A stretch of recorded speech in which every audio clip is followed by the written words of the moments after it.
Hi everyone, it's a daily 10-minute business and finance news wrap for this Wednesday, the 7th of December 2022. Later, Jun Bei Liu from Tribeca Investment Partners takes a look at her crystal ball, could be for Christmas, into 2023 to find out the trends and themes emerging. But first to the economy, and is Australia headed for a recession? Well, the economy slowed to almost growth of 6%, 5.9% annually in the September quarter, but it barely registers the 300 basis points worth of interest rate rises we've seen this year. For the quarter, growth lifted by about 0.6%. So where to now? And what will be the effects of these latest interest rate rises? For more, I spoke earlier with Stephen Wu. He's an economist at the Commonwealth Bank.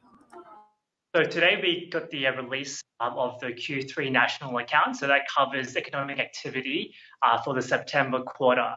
The first thing to note is that it is lagging in a publication sense. So it's data for the September quarter, but we're currently in December. But that being said, it did show an economy that was traveling quite solidly. We did see the economy grow by 0.6% in the quarter. That is a step down from the 0.9% pace in the June quarter, but it still showed an economy that was operating at full capacity.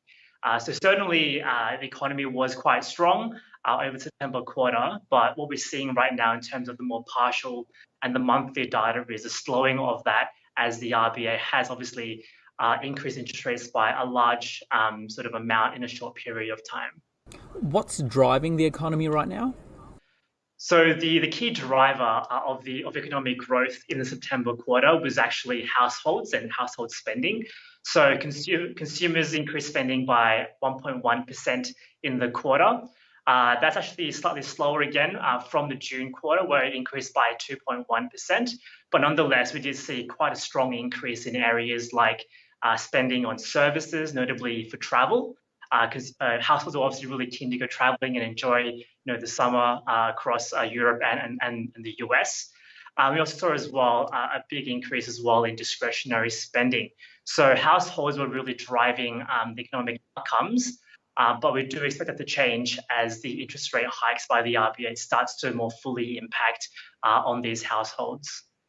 Yeah, let's go into that in more detail because, as you mentioned, consumers, they haven't really felt these RBA rate rises yet, and this GDP number is from September backward, right? Yeah, that's right. So, the RBA since May have actually increased the cash rate by 300 basis points.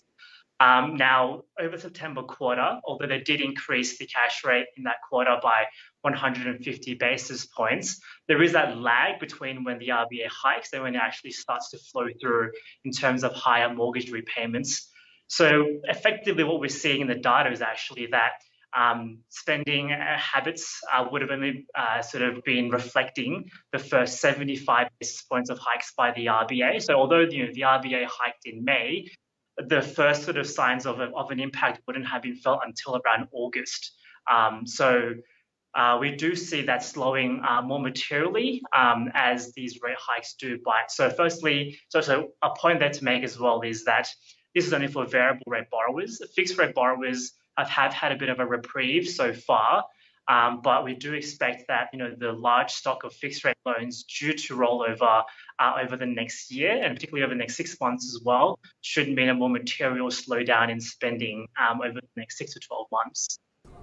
In your note, in the Commonwealth Bank's note today, I saw a couple of interesting stats. Household disposable income grew 1.6% in the quarter. That's thanks to a 3.2% rise in total wages and salaries.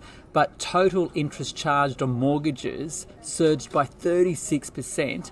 And as you mentioned, it'll take some more time for those other rate rises to hit consumers as well. Then there's those fixed term rates which are going to be rolling over. So no doubt that'll mean the landscape changes in 2023 in terms of growth. To what extent do you think? Yeah, that's right. So we do expect a more material slowdown in spending over the next year, and that's going to help to, in our view, drive a lower, below trend economic growth over 2023. So we see economic growth around 1.4% over the 2023 year, which is going to be below the trend that we saw prior to the pandemic. As you mentioned, it's because we do see the really large increases in interest rates beginning to more fully impact households. And as a result of that, they'll be slowing down the pace of spending growth to actually be able to sort of make ends meet in terms of those higher mortgage repayments. And it's still early days, but we did see, for instance, the October retail trade number did fall. So we are seeing some early signs that spending is perhaps slowing down. And once those fixed rate mortgages do start to roll off over the next year, should be a more marked slowdown in spending growth. Stephen, what about the R word, recession? Is there a real threat Australia will enter one? And what will we need to see for there to be a recession? So we think Australia is a little bit different to many other economies right now, and our base case is for a soft landing in the economy. So we think the RBA is quite close to the end of their tightening cycle, and we think that as a result of that, the economy does have a sort of narrow path, as the governor has mentioned, to actually engineer that soft landing. A key risk to that is how wages growth does evolve over the next period ahead. So our expectation is that wages growth does still continue to pick up, but it does remain consistent with inflation returning back to target.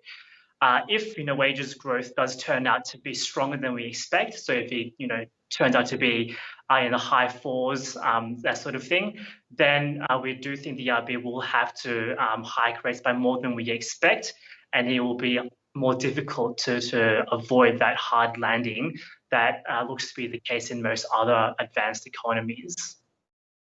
Stephen Wu there, economist at the Commonwealth Bank.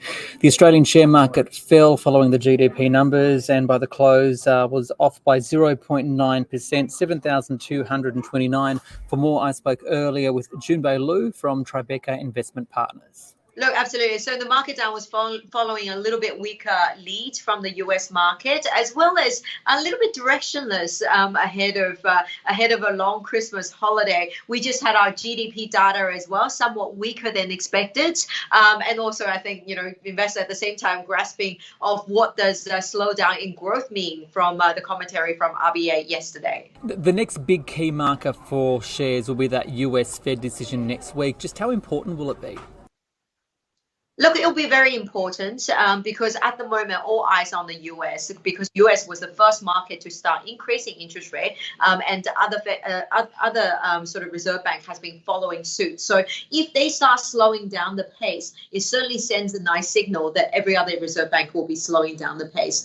In Australia, we're already seeing that slowdown, and in the US, we do hope it's a much smaller number than previously expected.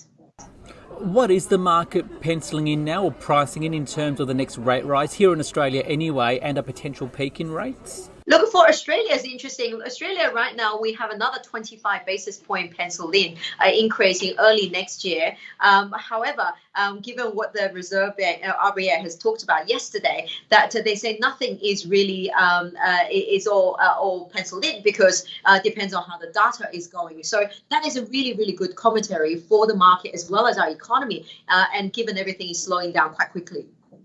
Okay, so given interest rates are rising, shareholders have a major interest in the banks. What does it mean for the banks? Look, it's for the meantime, it's great for the banks. High interest rate means lots of higher margin for the banks, and they will make more money. Now, the challenge is going forward, if the economy does slow down, does that mean the bad debt will start increasing? Because when the bad debt does start to increase, that is very negative for the outlook for the banks. So banks kind of at the moment in the sweet spot, but things are probably won't get any more better for them from here on. Final question. This is likely to be the last time I speak to you this year. So can you look into your crystal ball? What do you see as the key themes for 2023 and where do you see the opportunities for investors? 2023, you are going to see a little bit of volatility. Net, it's going to be a positive year, perhaps the share market rallying towards the year end. But around that March quarter, we're going to have some price volatility. Share price might fall because corporates will downgrade their earnings because it was still very high cost, and the consumer will slow down. In a slow demand environment, we will see pretty volatile share market performance. In the US, potentially we'll see a recession, and even in UK and Europe will see some of the recession numbers. So, all that together, we think it's a good year. It'll be volatile. But what sectors do you want to be? You do want to invest in companies that earning doesn't get impacted by economic slowdown. Healthcare sector, they will do very well. They will grow double digit regardless whether there's an economic slowdown. Jun Bei Liu there from Tribeca Investment Partners. This SBS On The Money stream is provided for informational purposes only. The content in this stream should not be understood as constituting advice or a recommendation.